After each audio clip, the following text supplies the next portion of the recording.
Issue یہ ہے کہ جب تحریک انصاف کی حکومت آئی رائس صاحب تو آپ کو یاد ہوگا کہ ایک زمانہ تھا کہ ہر چیز ہی آئی ایس پی آر کے ذریعے مینیج ہوتی تھی، جن کا آپ بات کریں نا کہ نام لینا بڑا مشکل ہے.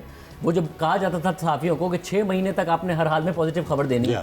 ہم خبر کرتے تھے کسی وزیر کے خلاف، ہم خبر کرتے تھے کسی وزیر کی گورننس کے خلاف، کال نہیں آتی تھی حکومت سے، کال آتی تھی آئی ایس پی آر کی طرف سے. ٹھیک ہے، تو اس زمانے میں باقاعدہ طور پر کچھ چینل کی انتظامیہ اور 2 وزراء عمران خان صاحب کی گورنمنٹ میں جو کہ بہت اہم وزیر تھے، جن میں سے ایک روپوش ہیں اور ایک گرفتار ہیں، جن میں سے شاید ایک کی ہم اس وقت گفتگو بھی کر رہے ہیں. ان سے جا کے شکایت کی گئی کہ آپ یہ نہ کریں کہ آپ فوج کا اتنا استعمال کریں ہماری آواز کو دبانے کے لیے کہ ایک دن کل کو جب آپ کے اوپر ڈنڈا آئے تو ہم آواز نہ اٹھا پائیں اور ہم اپنے گھٹنوں پر بیٹھ گئے ہوں. تو جواب یہ دیا گیا کیا کریں، آپ کو بات بھی تو ان کی سمجھ میں آتی ہے نا. اور پھر ہنسا گیا. خان صاحب نے یہ باقاعدہ طور پر کیا ہے. جو جب عمرے پہ گئے ہوئے تھے، انصار عباسی صاحب نے ایک اسٹوری کی تو عمران خان صاحب نے عمرے سے میسج کیا D G I S P R کو. D G I S P R نے چینل کی انتظامیہ کو کہا کہ اس کو نکلنا چاہیے. خان صاحب خود بھی کہہ سکتے تھے کہ کتنی خواہش ہو رہی تھی، استعمال کیا گیا. کل تو ہم نے اس پہ بڑی تفصیلی، میں نے جو میڈیا کی پالیسی تھی عمران خان کی، اس پہ تفصیلی اس کو کنڈیم کیا تھا.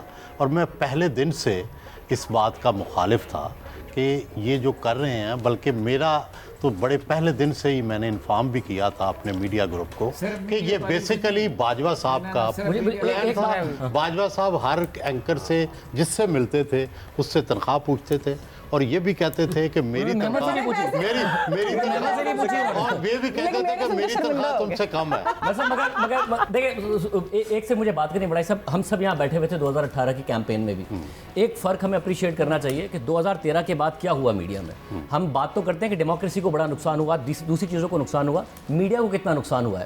میڈیا میں سچی بات کرنا، فیکٹ چیک کر کے بات کرنا عذاب بن گیا. اس پر آپ کو لفافے کا الزام بھگتنا پڑا، آپ کو ملک مخالف ہونے کا الزام بھگتنا پڑا. ایک ایسا کلچر پروان چڑھا جس میں ایک مسایہ کمپلیکس پیدا کیا گیا اس قوم میں کہ ایک آدمی آئے گا 90 دن کے اندر کرپشن ختم کرے گا، ملک کی عزت بڑھائے گا. اس لیے جو اس کے خلاف بات کر رہا ہے وہ یا تو بکا ہوا ہے، پیڈ ہے، یا پھر کسی کے ایجنڈے پر ہے.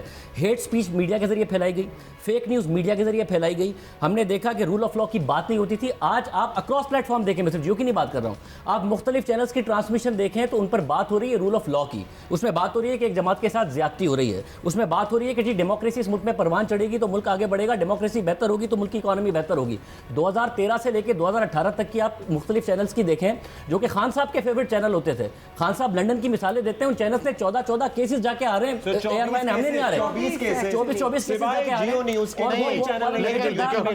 دیکھیں آج رول آف لا کی بات کر رہے ہیں، آپ بھی کر رہے ہیں، ہم بھی کر رہے ہیں. اختلاف ہی کوئی نہیں ہے. بہت سارے وہ لوگ جو یہ بات کرتے تھے اور نفرت انگیزی کرتے تھے، جب وہ مائنس ہو گئے تو آپ دیکھیں نا ڈسکورس کتنا بہتر ہو گیا میڈیا کے اندر.